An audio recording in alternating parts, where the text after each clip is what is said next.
Breaking tonight, we've got an exclusive report on a story that's quietly reshaping the Philippines. It's not about politics or military bases. This is a transformation happening in plain sight as Americans settle in, build businesses, and change the face of entire cities. Is this a partnership for progress or a quiet takeover? For many Filipinos, it's personal. Their homes, culture, and identity are at stake. Tonight, we reveal the top 10 cities at the heart of this change. Let's get after it.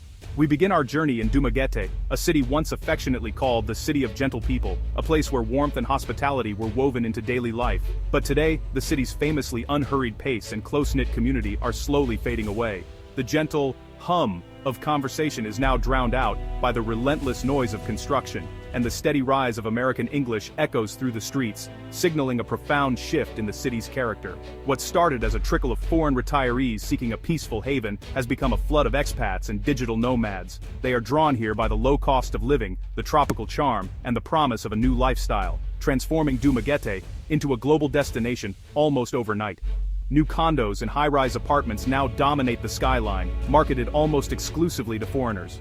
Real estate prices have soared, with listings in US dollars, pushing local families out of neighborhoods they've called home for generations, and making it harder for young Filipinos to find affordable housing. The local market is changing too. Boutique cafes, Western bars, and international restaurants now outnumber traditional vendors. The familiar sights and sounds of the Filipino market are slowly disappearing, replaced by menus in English and imported goods.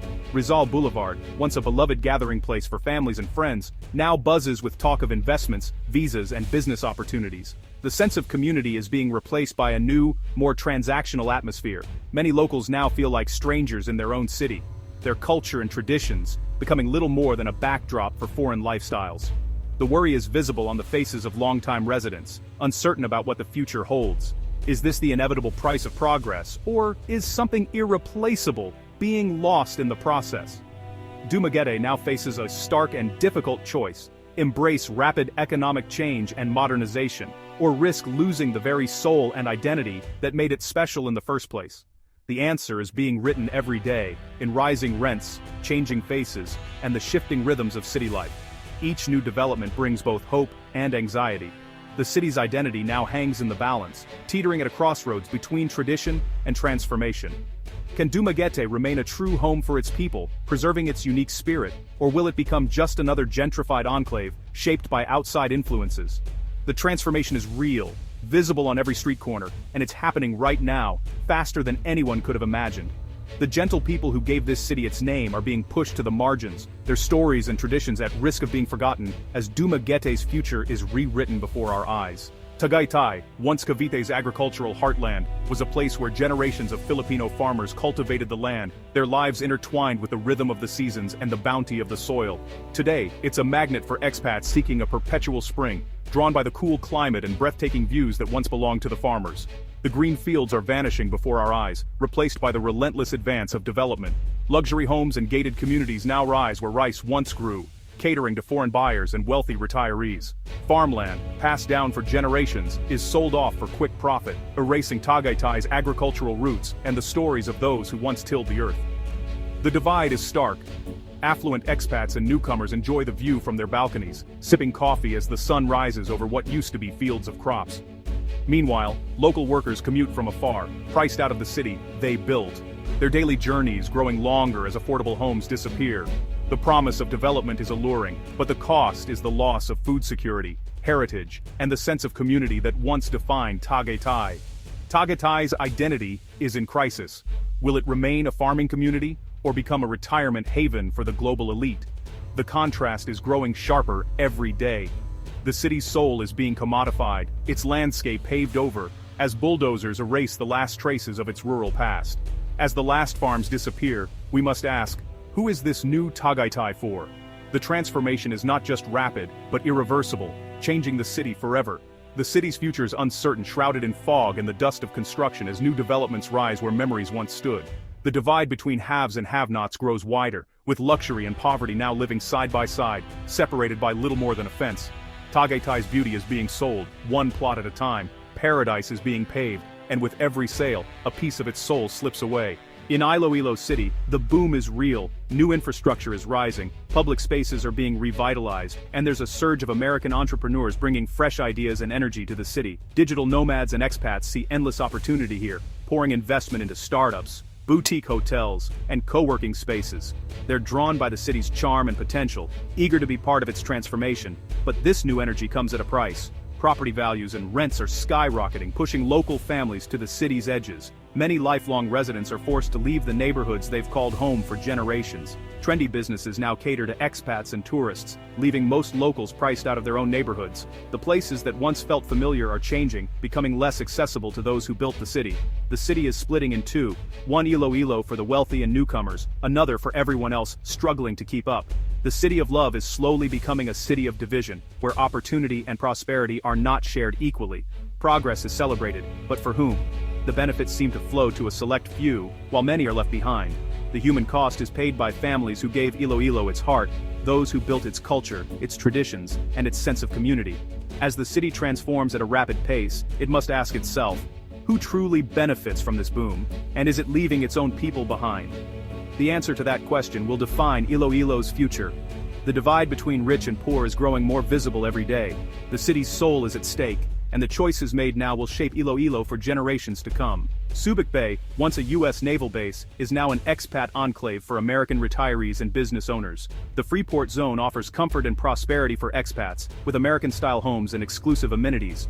Outside the gates, Olongapo's locals work service jobs, but remain separated from the wealth inside. The economic divide is built into the geography, a tale of two Subics. Resentment simmers as locals see prosperity just out of reach. Subic's identity is caught between economic zone and gated retirement community. The cycle of dependency continues, echoing the old basetown relationship. Has Subic truly escaped its American shadow? The question, will this new chapter bring shared prosperity or reinforce old inequalities? The answer remains uncertain. Bacolod, the city of smiles, is now home to a growing American expat community. Drawn by friendliness and opportunity, expats are integrating and investing, but their arrival is driving up demand for land. Sugarcane fields, the region's lifeblood, are being eyed for subdivisions and golf courses. Old haciendero families are divided, preserve heritage or sell to developers. The pressure from new residents accelerates this struggle. Bacolod faces a choice: modernize or protect its agricultural soul. The sweet life could turn bitter if green fields give way to concrete. The city's identity is at risk. Will Bacolod balance progress and preservation? The stakes are higher than ever. Davao City, marketed as paradise, is attracting American expats seeking peace and order. New subdivisions rise, the economy booms, and foreign investment pours in. But the land being developed often belongs to indigenous Lumad communities, who are displaced and marginalized. The benefits rarely reach those most affected. Davao's growth is a microcosm of a global dilemma: development versus indigenous rights. The city's paradise is built on ancestral land. The struggle is silent, the injustice real. As more Americans arrive, Davao must confront the cost of its progress. Can economic growth coexist with cultural preservation? The answer will shape Davao's future. Paradise for some, loss for others. Angeles City, forever linked to America by the former Clark Air Base, is booming again. The Clark Freeport Zone is a magnet for American retirees and entrepreneurs, fueling a real estate surge. Wealth inside the zone contrasts sharply with poverty outside, deepening social divides. The city's reputation as a sin city is being rebranded for a global market, but old power dynamics persist. Amerasians, children of American servicemen and Filipinos, remain marginalized. Angeles struggles with its identity: modern business hub or basetown in disguise. The city is being reshaped, but the shadow of its past lingers. Is this new chapter truly different, or just a polished version of the old story? The divide is stark, the questions unresolved. Angeles must decide if it's building shared prosperity or repeating history. The legacy's shadow is long. Cebu City, the Queen City of the South, is now a digital hub attracting American tech entrepreneurs and digital nomads. The tech boom brings jobs and sleek new towers, but also skyrocketing property prices. Locals are pushed out of the city center, forced into long commutes, as the techpat class lives in luxury. Traditional neighborhoods are demolished for high-rises, eroding Cebuano culture. The city is becoming less Cebuano, more global, and more divided. The benefits of the digital gold rush are not shared equally. Cebu faces a choice: manage growth or sacrifice its soul for global status. The divide between digital elite and everyone else is growing. The city's identity is at risk. Will Cebu find balance, or become a city of two classes? The answer will define its future. the gold rush comes at a cost. Baguio City, the summer capital, was designed as a mountain sanctuary by Americans a century ago. Now, American retirees are flocking here, adding pressure to a city already bursting at the seams. The population has exploded, pine trees are vanishing, and the environment is strained. Baguio's unique blend of colonial and indigenous culture is eroding, replaced by commercialization. The public market and mountain spirit are threatened by modern development.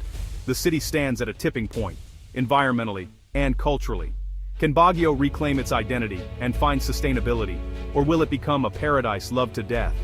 The scent of pine is fading, replaced by exhaust fumes. The crisis is accelerating, the city's soul is on the line. Baguio's last stand is now. Metro Manila, the nation's heart, is the ultimate prize for foreign interests. Americans here are not just retirees, they're executives, diplomats, and major investors, creating exclusive worlds in luxury enclaves. The inequality is staggering. Penthouses overlook sprawling slums, and progress is built on the displacement of the poor. The city is a landscape of brutal contrasts, with the wealthy living in bubbles detached from reality. Social segregation breeds resentment and reinforces a near-feudal hierarchy. Who truly benefits from this progress? Is development real if millions are left behind? Manila is a warning. When growth comes without equity, the price is paid by the many for the comfort of the few. The future of the Philippines is being forged here, in the towers and slums of its capital. The stakes could not be higher. Manila's story is the nation's story. From Dumaguete's shores to Manila's chaos, a wave of change is sweeping the Philippines. The American presence brings both opportunity and loss, building new skylines while threatening old identities. The nation stands at a crossroads, shared prosperity or deeper division. The choices made now will define the future for generations. Which path will be chosen? If this story opened your eyes, join our community at InfoSpark Hub. Subscribe and tell us which city story surprised you most. The conversation begins now.